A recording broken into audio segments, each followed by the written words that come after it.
बरं इमर्जन्सीचं क्रायटेरिया काय तुमचं? काहीच नाही. सोडून द्या. हे पहा, तुम्ही लफडे करताय सांगून टाकतो.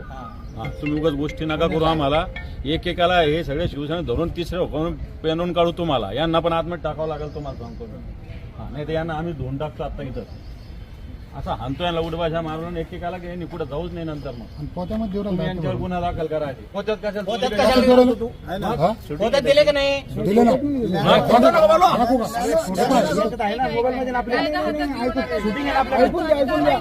मोबाईलमध्ये साहेब तुम्हाला गैरसमज होतोय. अरे आम्ही पाहिलं नाही का? अहो त्याने गोणे आहे का ते तिथून गोण्यात आणताय. ऐक रे बाबा, चूक झाली, तुझी चूक मान्य कर. ठीक मॅडम. ठीक आहे. याचा व्हिडिओ कर आपल्याकडे. पोत्याचा व्हिडिओ आहे ना.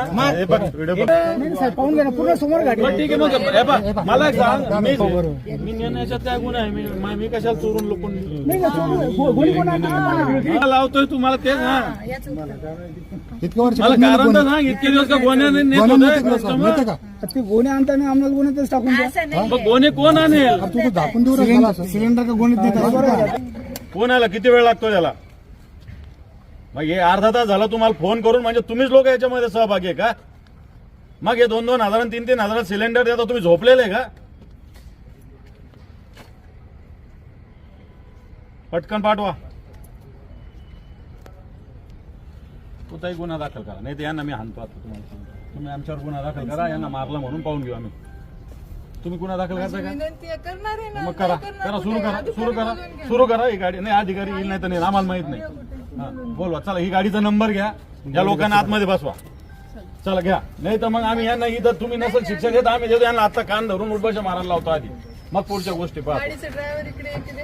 नाही आधी तुम्ही गुन्हा दाखल करा. विकणारा कुठं होता? कोण कोण इकडं एजन्सी आले कोण कोणती गॅस गाडी इकडे? विपक्ष के कुछ नेता पैनिक फैला रहे हैं, गहरे संकट में है, ये हो जाएगा वो हो जाएगा, लॉकडाउन आने वाला है, ये कर देंगे वो कर। मैं सभी को आज आश्वस्त करना चाहता हूं, कोई डरिए मत, कुछ नहीं होने वाला है। पर्याप्त मात्रा में पेट्रोलियम प्रोडक्ट्स का रिजर्व हमारे पास है और जो पैनिक फैलाकर जो नागरिक अपनी गाड़ी में रोज 10 लीटर पेट्रोल डालता था वो आज पूरा टंकी फुल करा रहा है। तो इसके कारण कुछ पेट्रोल पंप पर पेट्रोल एक दिन के लिए समाप्त होता है।